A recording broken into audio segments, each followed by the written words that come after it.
firms orders.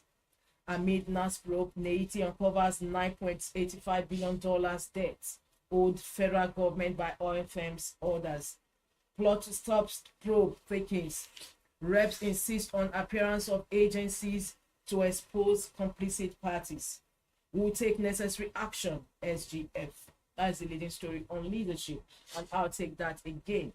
Amid NAS probe, Haiti uncovers $9.85 billion debt owed federal government by oil firms orders. Plots to stop probe takings.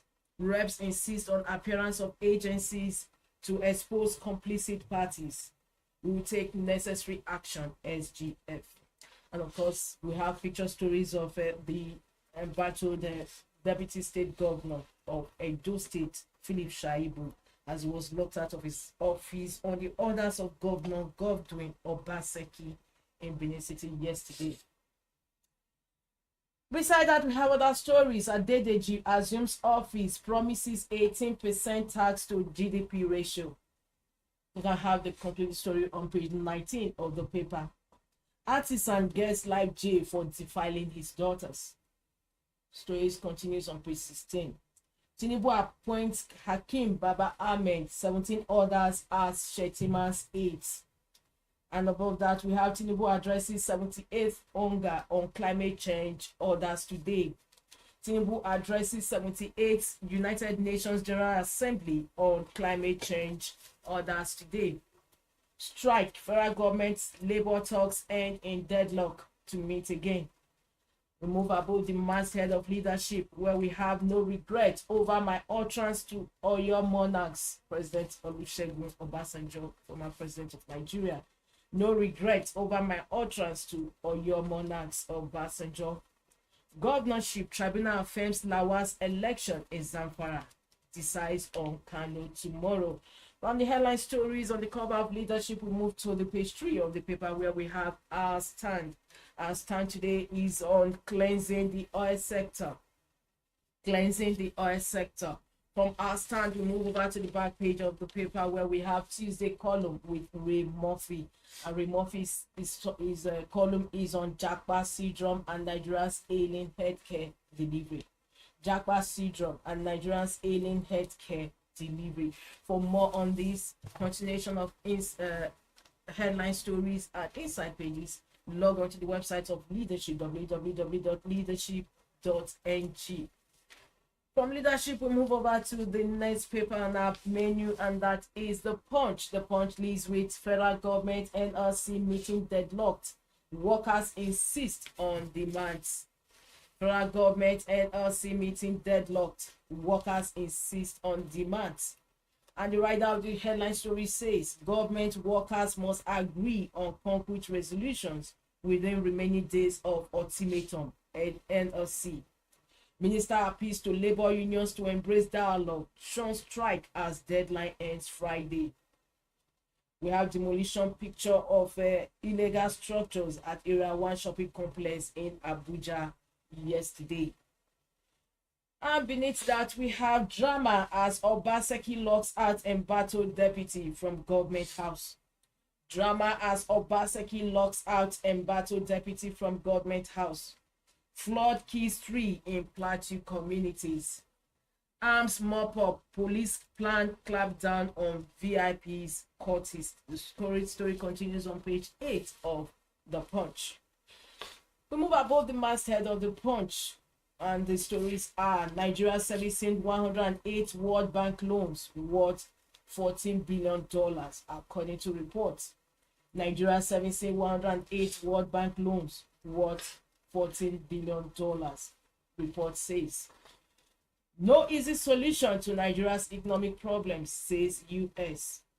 Oil companies, agencies owe federal government $9.85 billion revenue, Haiti. That is much we can take on the Punch today. These are the headline stories. For more on that, log on to the website of the Punch, www.punchng.com. And from the Punch newspaper, this day is next on our menu. This leading story is on Adeyemo identifies 4 economic reform priorities for Nigeria. Adeyemo identifies 4 economic reform priorities for Nigeria. Comments Tinubu's administration's bold steps. Says unified foreign exchange rates essential to attracting foreign investments. Declares reversing the policy will be worse. Wando posts 22.9 billion naira profit after tax for 2021. And of course, we move just beneath the masthead where we have Edo crisis deepens. Edo crisis deepens, and above that we have Adedeji resumes as FIROS generates 8.5 trillion naira in 9 months. Indefinite strike looms as NLC federal government stocks end in deadlock. Labour demands 200% wage award. Government worried over economic impact of another strike. Beats TUC today. For more on these newspaper stories, headline stories, inside stories, log on to the website of THISDAY, www.thisdaylive.com. And from this day, The Nation is next on our menu. The Nation leads with the story on Atiku Obi appeals raise concern over Supreme Court cases. Atiku Obi appeals raise concern over Supreme Court cases. Panel of 7 will deplete number of justice to 4. Shaibu's drama as government house deepens role with Obaseki. Now we also have the same picture as Shaibu locked out of his official residences yesterday in government house, Edo State. 3 killed in flooded Jos metropolis. Federal government NLC talks to continue. We move up where we have NEF, that is a Northern Elders Forum chief Baba Ahmed joins Shetima as special advisor. While accepted offer, VP gets 17 other aides. That's the story, leading story on The Nation. Another story says Tinubu Ramaphosa to investment talks at Onga. Tinubu Ramaphosa, that is the president of South Africa, in investment talks at the United Nations General Assembly. Obasanjo justifies public rebuke of traditional rulers. FROS recovers 4 trillion naira tax liabilities from NNPCL. Tribunal to rule in Kano governorship petition tomorrow. Petrol importers, power firms behind anti-Akpabio plot. 5 senators, 26 reps sacked by tribunals. For more stories, for more on these headline stories, inside stories, log on to the website of The Nation, www.thenationonlineng.net. And of course, from The Nation, we move over to Vanguard. Vanguard's leading story is Nigeria in revenue crisis with huge public debt. Nigeria in revenue crisis with huge public debt. Says federal government spending up 96% of revenue on debt servicing. Unsustainable. 8.5 trillion naira collected by mid-September, says immediate past FROS chair Nami. Adedeji, new FIROS boss. We have impeachment plot why some senators are after Akpabio. Tinubu appoints Vanguard columnist Baba Ahmed as VP's political advisor. 20 feared dead as Scottish class in Shagamu. We've uncovered plans to cause anarchy in Plateau. Governor moved one. And we move up just above the masthead of Vanguard. We have inflationary pressure depresses federal government savings bond by 14.4%. Inflationary pressure depresses federal government of Nigeria savings bond by 14.4%. Democracy without food, breeding ground for what we consume us, Tinubu. NLC to federal government, you have till Friday to meet our demands. Drama in Benin, Edo deputy governor locked out of his office. Stabilize Naira, improve digital infrastructure, US advises in Nigeria. For more on these inside stories and of course the commentary on Vanguard, log on to the website of Vanguard, www.vanguardngr.com. And from Vanguard newspaper, Blueprint is next on our menu. Blueprint says federal government meets divided labor, please for patience. Federal government meets divided labor, pleads for patience. Says we recognize valid grievances that fueled crisis. NLC-TUC in separate meetings with minister. Ajero frowns at government's double standard. For more on this, the story continues on page 6 of Blueprint. And of course, we have a flood after a heavy downpour in Port Harcourt, Rivers State on Monday, yesterday, as per more. Beneath that, we have Lagos CP inaugurates team to unravel Mobile's debt. 47 oil firms, NNPC, owe government 339 trillion naira. Vested interest plots to stop reps probe of 16.25 trillion naira crude oil theft. Adedeji takes over at FIRS, pledges 18% tax to GDP revenue. Insists 96% debt servicing is not sustainable. 8.5 trillion naira generated in January to September under my watch, according to the ad-grown FIRS chair, Nami. Tinubu names Modibo, Hakim Baba Ahmed, Wonkocha, others as Chetima's aides. Stand-up order to monarchs, I stand by my action of Obasanjo. Kidnappers adult NTA staff, 10 orders in Benue. Kidney theft, police arrest 2 in Plateau, set up probe panel. This is the leading stories on Blueprint. For more on this, log on to the website of the Blueprint newspaper, www.blueprint.ng. From Blueprint, we move over to the next paper on our menu, The Guardian. The Guardian says Nigerians bear 1 trillion naira metering burden as CBN World Bank backpedal. Nigerians bear 1 trillion naira metering burden as CBN World Bank backpedal. We have a graphics there just to support the story. Increases in meter prices between 2013 and 2023. Just meaning that we have economy insecurity. Others top Senate's concerns as 2024 budget plans begin. UNGA, that is a United Nations General Assembly. Tinubu addresses world leaders today on illicit financial flows, assets return. Husband narrates how fake doctor harvested late wife's kidney. 20 feared kids, 7 arrested in Shagamu court war. NNPCL fails to remit $6.9 billion, swaps $7.1 billion worth of crude in 1 year. Litigation stalls AMCON's loan recovery. 73% of top 350 debtors in court. These are the leading stories on The Guardian. For more on these inside stories, back pages, and editorial, log on to the website of The Guardian, www.guardian.ng. From The Guardian, we move over to the last paper on our menu this Tuesday, September 19, 2023. And the Sun is leading with Northern Senators growls about Akpabio exposed. Northern Senators growls about Akpabio exposed.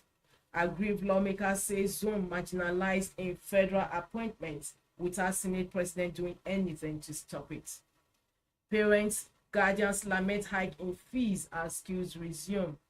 FIROS nets 8.5 trillion naira in 9 months.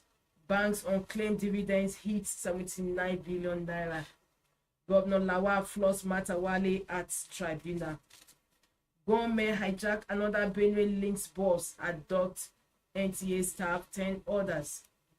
I stand by my position on Oyo Monarch, says Obasanjo. Edo Governor deputy fight gets messier. I was locked out at Government House, Shaibu. You have no office there, Obaseki.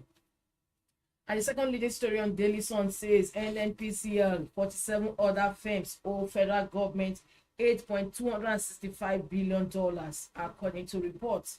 Calls on anti-graft agencies to recover debt. For more on that, the story continues on page 22 of Daily Sun.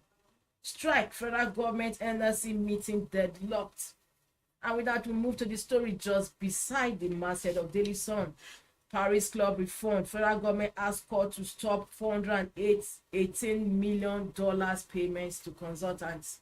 Paris Club reform. Federal government asked court to stop $418 million payments to consultants. That's all we can take on Daily Sun today. For more stories, inside stories, log on to the website of Daily Sun, www.sunnynewsonline.com.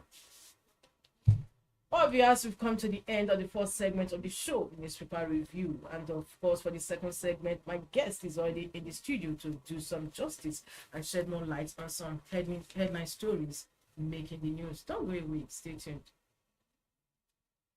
Thank you for watching. For sponsorship and advert placements, please contact 080-3688.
Hello there once again, and welcome to the second segment of your favorite program on television, Inside Nigeria. This is the second part of the program. My name is Winifred Gwebo, and I have my guest in the house. He's a political scientist. He's also public affairs analyst, Hamisu Suleiman. You're welcome. Thank you. Hashim Suleiman. It's been a pleasure. Yeah. It's been a while. Yeah, the other day we tried to connect on virtual. Yeah. But yes, we had issue. It's good to have you back on the program. Yeah. Yes, I want you to what is actually happening between the governors and deputies. Perhaps something have to be done to maybe probably have a constitution reviewed, because we've had a protracted crisis for some time now between the Edo State governor Godwin Obaseki and his deputy Philip Shaibu, and of course the same thing is also playing out in those states where the governor who just came back after a medical leave, withdrawing the medical the aids of the deputy governor. Yes. What is happening here? Does the governor actually have the right to lock out his deputy out of his office, official residence? Okay, so you see, honestly, in issues like this, sometimes I feel different. And sorry, people are just finding it hard to believe, because given the synergy that existed between the so that's what I'm saying. That's what I'm getting at. Yeah. That's why I doing that first. You see, my view with all of these things about subordinates and their bosses is that, for me, I feel if you're a subordinate, then you have to subject your emotional intelligence to function at an optimal. Because, for example, take Philip Shaibu and his boss. They had a very good synergy, came together, moved together to the other party. And in fact, Obaseki kept saying very, very good things about him, how he liked him. Just like the synergy that existed between the former president Olusegun Obasanjo and his vice. Yes, and Atiku. But it all changed during the second. So that's the point I'm saying now. The point we're hearing is that Obaseki is saying no, that the governorship cannot go back to the Auchi zone again. After I took over from Adams Ushomole, who is from that same zone as you. I have taken over, I am Benin. So it is time for the Ishan And I think, in all honesty, that is a pretty credible. Yes, So that's why I'm speaking about emotional intelligence now. So for you as a deputy, all of these kind of factors are things that you should put into your mind while trying to make any case or trying to initiate any fights or mischief around, which definitely, your principal will have to know. He's the chief executive, so he has all his ears around. He will know all your shenanigans. And when sometimes our politicians will have to meant to understand that when reason prevails sometimes, I think it's very, very normal to just give up. You mustn't be governor or be president or senator at the time that you want it. And these are what causes some of these things. So for me, like I have bosses too. I always try to maintain my lane. I don't want to go and start to or even begin to assume that I can you will fight. say now that it's the deputy governor's ambition to govern the state after his principal. Yes, now definitely, because the governor is saying it, and he looks like somebody. Let's go back to. But is it a bad thing to not say ambition? That's what I'm saying now. You see, the world is becoming. Some of us are into the research methodologies of how to live life in today's world. You see, today's world has become very, very complex. So whatever it is that you want to accomplish in today's world, the number one word that has to come into play is strategy. So your strategy has to be right. That is where emotional intelligence comes in. So you have to, from day one, know, okay, this, and that's what we call forecast. In supply chain, we call it forecast. So you would have envisaged this and this and this and this might be hurdles. How you want to formulate your strategies to mitigate all of that is totally up to you. But you cannot more like gaslight people, especially when your principal is even bringing credible reasons as to. Yes, let's remember that this is the same Obaseki who during the whole economic crisis during Buhari came out to tell Nigerians that we are sharing money that is being printed every day. Yes, and he became vindicated. Yes. So what I'm saying is he has a history of then they hit him now, they hit him hard. Yes. So I'm saying that he looks like a man who has a history for speaking truth and being honest. Do you understand what I'm trying to say? And that's why you even see the people after he fell out with Oshomo, they still went with him because perhaps he seems to be more from the objective point of view as again. So Obaseki has actually demonstrated some sort of ability to be objective about issues. You understand? Even if you don't like his style or anything. Yes. So, in this case, honestly, I would presume also from the antecedents of Shuaibu in this instance to be that he will be the one who is not playing his strategy right, even if he wants to be governor. He's not deploying his emotional intelligence right to manage his boss and see how he could proceed to you understand? So but these are all the however, issues be that that as it may, Hashim, but do you think the governor, with what he's subjecting his deputy to, I mean, is he in good taste? What has the constitution? Perhaps what I'm saying that maybe perhaps the constitution need to be tinkered with, because we can't have this kind of situation whereby the deputy will be at the whims and caprices of his principal, that is the governor. Okay, so now what I'm aware of is that he didn't lock him out. They transferred his office to the GRA. Now you see some things, right? You have to put them, maybe regardless of how you probably don't like them, but it's that once they tell you that the boss is the chief and the governor also is also the power to appoint aides. That's the point I'm saying. So all he did is transfer the office. So in this picture that you have seen or video, Philip Shaibu is coming back to his former office after his office has been redeployed to another environment. Do you understand what I'm trying to say? So who is actually looking for trouble? He's the chief executive, and that's why I'm saying you must manage your boss. You don't have a choice. He is the Oga.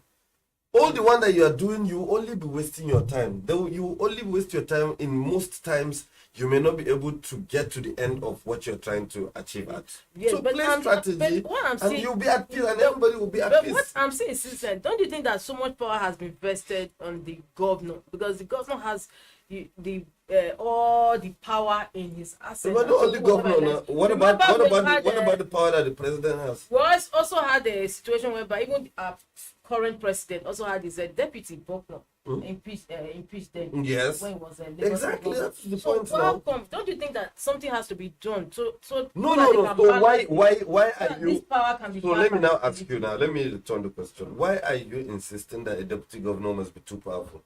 Why must he be? In the real sense, is they're actually spare tires. Perhaps maybe the governor is traveling, you hold a stead. You know, in the case of, for example, vice president, the constitution has made it okay. Economic council, yes, you're the chairman of it, but still the president will have to. So look, the boss would always have to be the boss. Insubordination, all of this kind of shenanigans are not things we should promote. So that even our kids listening at home will understand that if any time you're under anybody, try as much as possible to be as loyal as you can. Plot your strategies right. Employ your emotional intelligence. Trust me, at the end of the day, you'll try. But if you say you want to do basketballs or, you know, do a tussle of superiority principal with your principal, then there are certainly going to be issues like this. And you may not even have the necessary instruments or platform to even take the fight to the end. So at the end of the day, there is totally no need for it. It's left for people to employ the strategy. I'm not feeling I'm big enough, my muscles are big enough for me to just bulldoze through or anything like that. He even instituted a case now. I think he's taking it out. That's the point. So he already knew he was. So all of this shenanigans playing to the media gallery to whip up sentiment, I am not sure it's really going to work, because I think people have actually been able to over time understand Obaseki for being somebody who stands for something that looks reasonable and justifiable. I think that's how I see him, honestly, from his utterances and the way he's carried on. All right, thank you so much. Now, generally, just before we leave this subject, how come most governors, they don't really want their principal to succeed them? Well, this is something that plays out. So that's what I'm telling you now. In this case now, the man is saying yes, we understand this. The thing has to go to Ishan. But most times, we don't have a governor supporting that deputy to and it's still, okay, like, them. Take the case of Konkoso and Ganduje. At the end of the day, Konkoso and Ganduje, people and every Konkoso said, okay, so it's fine, yes, I've been with you after all for it. But what happened at the end of the day? You can see what happened at the end of the day. So you can see the fear now of actually having their deputy. Even in Zamfara, it happened now with the man, Yarima, when he was going, they gave the other Shinkafi man. But at the end of the day, he only served one tenure because he had to move to PDP and all the drama. And so I think really it has to do more with the deputies really understanding what is their role. And that's why, for example, I'm really admiring Kashim Shettima now.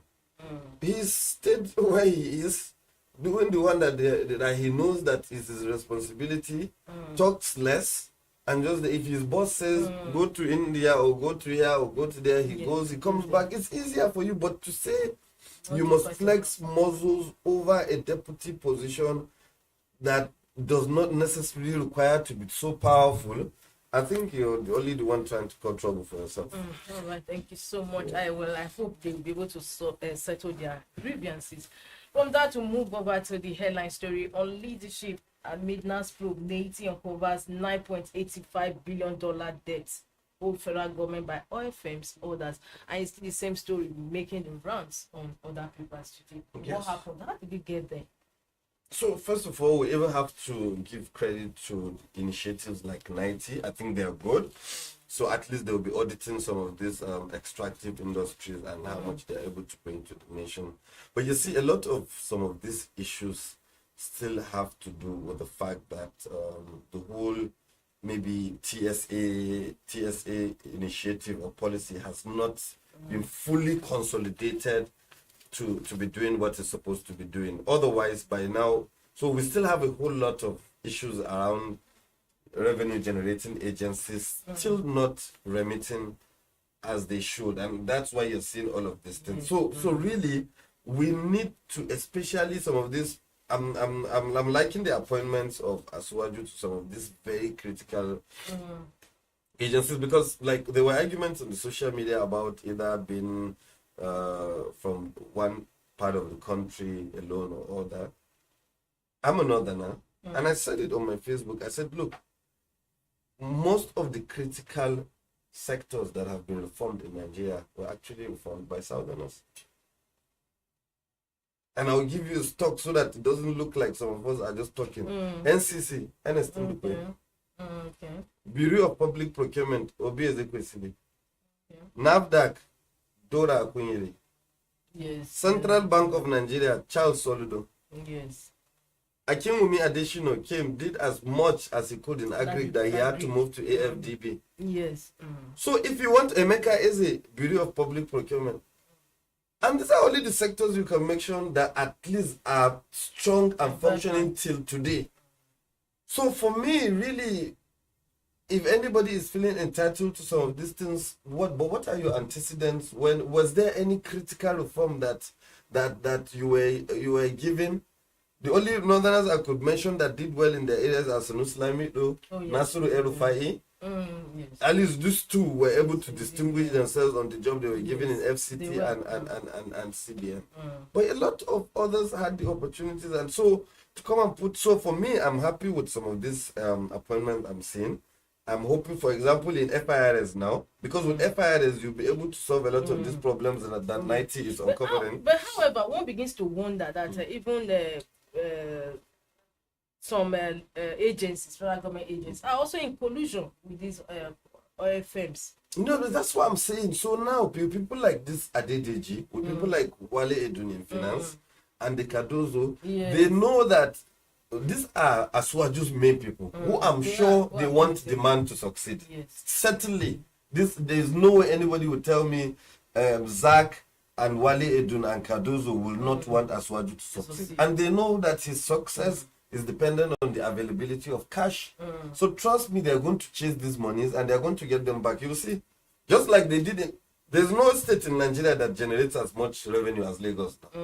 So I'm sure they're going to pursue the same kind of mindset of having revenues, and they cannot be allowing this kind of money, 9.8 billion debts, to just be wasting away, even from agencies that are under you.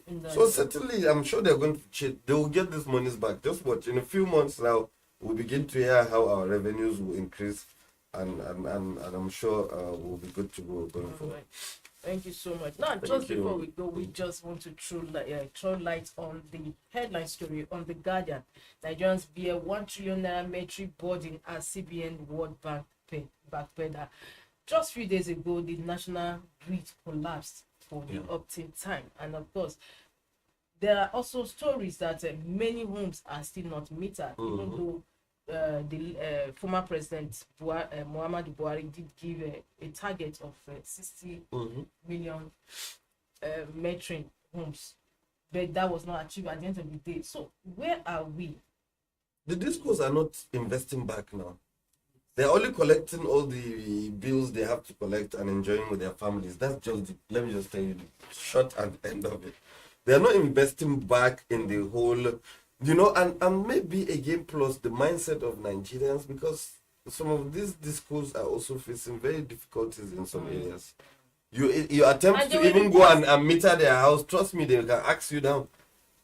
So you can see like but even though there is nothing that is so big. Just like what you said, that's what this report, because there's a graphics beneath the story that to date only 4 discos have successfully metered at least 50% of their consumers. Yes, because they are not really discos have investing achieved a mere 19%. You can imagine that.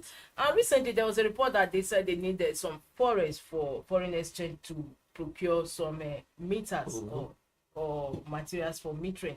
And yes, we have some. But meters have been meters are produced in Nigeria now. So the issue has been identified. What do they need foreign exchange for? We have companies that the discos, trust me, the discos don't want to invest back. They are just enjoying the money. Is there any way forward in Nigeria's power situation? So we don't really know how Adelabu intends to solve because it's a very, very, very, very big conundrum with this discourse. So I don't know how he is going to engage them, or I hope the discourse and their management have everything to understand they have to invest back in their business and make their business blossom more. But trust me, that power sector conundrum is a very, very, very, very, very tricky one. But I just wish him well, and I hope that at the end of the day he's just able to do something around it. All right. Yeah. Thank you so much. It's been a pleasure having you on the program to throw lights on some headline stories.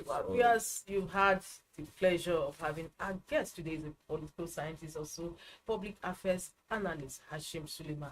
Thank you. so much for presence today. I look forward to having you more on the program. And my name is Winifred Ugbebo. Until we come your way, same time, same station tomorrow. Here is wishing you have a blessed day. My name is Winifred Ugbebo once again. See you then. Bye. Thank you for watching. For sponsorship and advert placements, please contact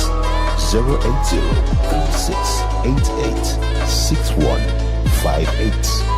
Last Word Leadership Podcast Studio. You have the last word.